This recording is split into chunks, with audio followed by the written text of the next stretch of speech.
रेखा सिंह। आप सब कैसे हैं? मैं आशा करती हूँ आप लोग भी जहाँ होंगे अच्छे होंगे, सुरक्षित होंगे, मन लगा के पढ़ रहे होंगे। प्यारे बच्चों, अब मैं आप सबको कक्षा 6 का अध्याय 3 का भाग 3 पढ़ाने जा रही हूँ। प्यारे बच्चों, अब हम सब अध्याय 3 का भाग 3 पढ़ना आरंभ करते हैं। यहाँ से देखिए, इतिहास में रावण का हाल तो पढ़ा ही होगा। उसके चरित्र से तुमने कौन सा उपदेश लिया या यूं ही पढ़ गए? कौन कह रहा है? बड़े भाई साहब। इतिहास में रावण का हाल तो पढ़ा ही होगा, रावण के बारे में सुना ही होगा, पढ़ा ही होगा। उसके चरित्र से तुमने कौन सा उपदेश लिया, कौन सा शिक्षा लिया या यूं ही पढ़ लिए? केवल परीक्षा पास कर लेना ही चीज नहीं, असल चीज है बुद्धि का विकास। बड़े भाई साहब क्या करें? केवल परीक्षा पास कर लेना ही बहुत बड़ी चीज नहीं है, असल चीज है बुद्धि का विकास होना, बुद्धि का ज्ञान होना, बुद्धि तेज होना। जो कुछ पढ़ो उसका अभिप्राय समझो, जो कुछ भी पढ़ो उसके बारे में अच्छी तरह से समझो। रावण भूमंडल का स्वामी था। रावण क्या था? भूमंडल, पृथ्वी धरती का स्वामी था, राजा था। ऐसे राजाओं को चक्रवर्ती राजा कहते हैं। ऐसे राजाओं को क्या कहते हैं? चक्रवर्ती राजा कहते हैं। चक्रवर्ती मतलब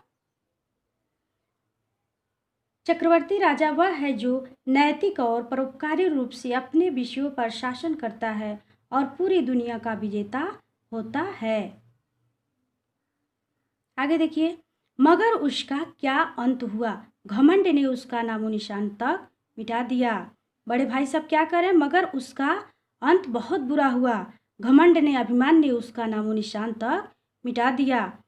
आदमी और जो कुकर्म चाहे करे पर अभिमान न करे। बड़े भाई साहब कह रहे हैं, आदमी और जो कुकर्म करे, पाप करे, पर अभिमान घमंड नहीं करना चाहिए। अभिमान किया और दिन दुनिया दोनों से गया।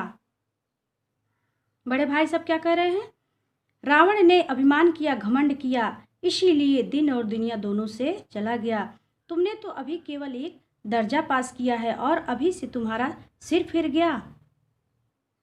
बड़े भाई सब कह रहे हैं, तुमने तो अभी केवल एक दर्जा, एक क्लास पास किया है और अभी से तुम्हारा सिर फिर गया, तुम्हारा दिमाग घूम गया। तब तो तुम आगे पढ़ चुके, तब तो तुम आगे पढ़ाई कर चुके। यह समझ लो कि तुम अपनी मेहनत से पास नहीं हुए, अंधे के हाथ बटेर लग गई। बड़े भाई सब कह रहे हैं, यह समझ लो कि तुम अपनी मेहनत से पास नहीं हुए हो, तुम अपनी मेहनत से पास नहीं हुए, अंधे के हाथ बटेर लग गई। अंधे के हाथ बटेर लगने का मतलब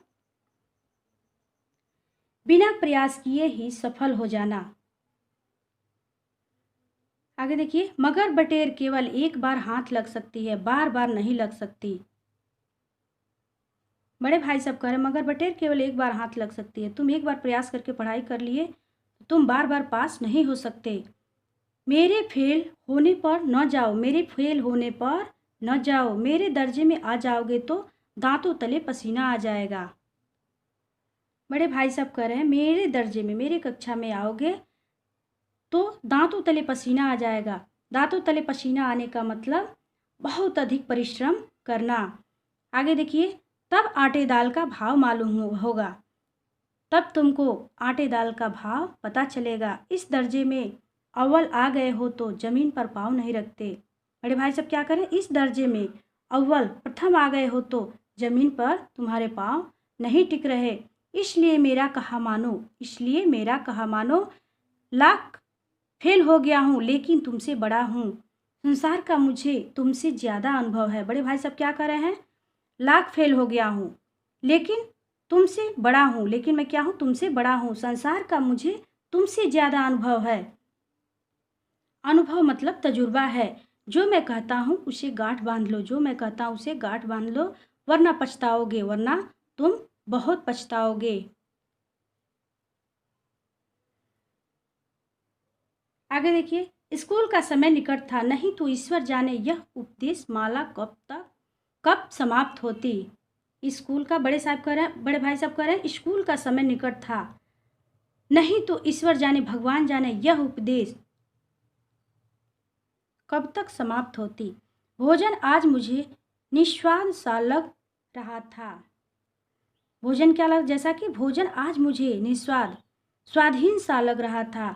जब पास होने पर यह तिरस्कार हो रहा है तो फेल हो जाने पर तो शायद प्राण ही ले लिए जाएं। कौन कह रहा है? छोटे भाई साहब कह रहे हैं भोजन आज मुझे निस्वाद मतलब स्वादहीन सा लग रहा था। जब पास होने पर यह तिरस्कार, बेइज्जती, अपमान हो रहा है तो फेल हो जाने पर, अगर मैं फेल हो जाता तो मेरे तो प्राण ही ले लिए जाते।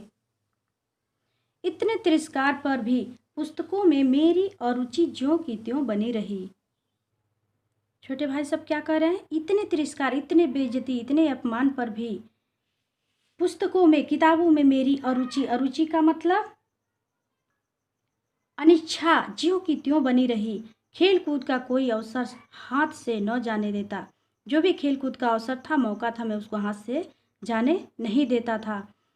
पढ़ता भी था मगर बहुत कम, बस इतना कि रोज का काम पूरा हो जाए और कक्षा में अपमानित न होना पड़े। जैसा कि छोटे भाई पढ़ाई भी करते थे मगर बहुत कम पढ़ाई करते थे, बस इतना कि रोज का काम पूरा हो जाए, रोज का काम पूरा हो जाए और कक्षा में मुझे अपमानित न होना पड़े, बेइज्जती न सहना पड़े।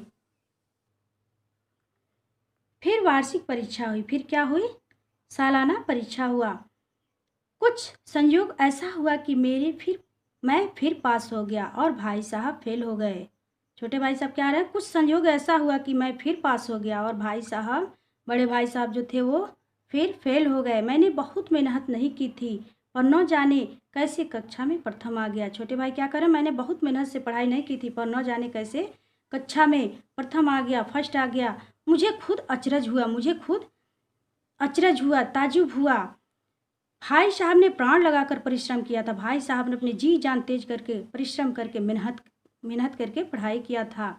कोर्स का एक एक शब्द चाट गए थे, कोर्स का एक एक शब्द मन लगा करके पढ़ाई किए थे, मगर बेचारे फेल हो गए, मगर बेचारे फिर से फेल हो गए। मुझे उन पर दया आती थी। छोटे भाई क्या करें? मुझे उन पर बहुत दया आई। जब परिणाम सुनाया गया तो वे रो पड़े और मैं भी रोने लगा। छोटे भाई क्या करें? जब परिणाम सुनाया गया तो वे रोने लगे, मैं भी रोने लगा। अपने पास होने की खुशी आधी हो गई। अपने पास होने की खुशी क्या हो गई? आधी हो गई। मैं फेल हो गया होता तो भाई साहब को इतना दुख न होता, लेकिन विधि की बात कौन टाले। छोटे भाई क्या करें? अगर मैं फेल हो गया होता तो भाई साहब को शायद इतना दुख नहीं हुआ होता, लेकिन विधाता की जो बात है उसको कौन टाल सकता है। मेरे और भाई साहब के बीच अब केवल 1 साल का अंतर रह गया। किसके बीच? छोटे भाई और बड़े भाई साहब के बीच केवल बस अब 1 साल का अंतर रह गया। अब की बार भाई साहब कुछ नर्म पड़ गए थे। अब की बार क्या था? भाई साहब बहुत ज़्यादा नर्म पड़ गए थे। कई बार मुझे डांटने का अवसर पाकर भी उन्हें धीरज से काम लिया। कई बार, छोटे भाई कह रहे हैं, कई बार मुझे डांटने फटकारने का अवसर पाकर, मौका पाकर भी उन्होंने धीरज से काम लिया, हिम्मत से काम लिया। प्यारे बच्चों, भाग 3 में इतना ही। भाग 4 अगले वीडियो में पढ़ेंगे। धन्यवाद।